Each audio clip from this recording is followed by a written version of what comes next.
shopping or out to eat in Naples this time of year, then you know the only thing tougher than getting a reservation can be getting a parking spot. Right, but now as a new city council gets sworn in tomorrow, one of the council members' first order of business, our Collier County Bureau reporter Adam Fisher tells us, will be addressing the need for parking.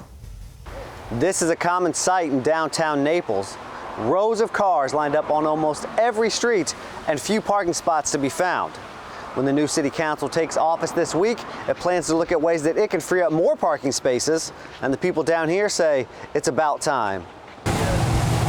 James and Jane Damianoff have spent the past 12 winters in Naples. On Tuesday, they were stunned to find parking right along 5th Avenue South. God, we just went like, this is unheard of. This never happens. It never happens in all our years. Gail and Stephen Masicki also find parking to be frustrating within Naples city limits. We've driven all the way from the top of 5th Avenue. Every space is taken on the street. Now the city council is looking to free up more spots by changing parking ordinances. The changes would make it harder for businesses and properties to reduce the number of parking spots they're required to have.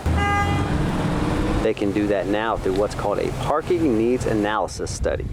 The proposed changes would limit how many spaces a business can take away and would make the rules for such studies more rigorous. Well, that would be good. If they could do it without compromising safety, I'd be all for it.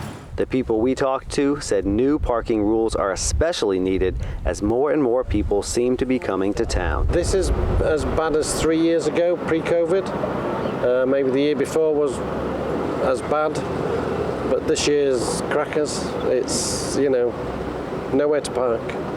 These parking recommendations were brought to the City Council by the city's Planning Advisory Board.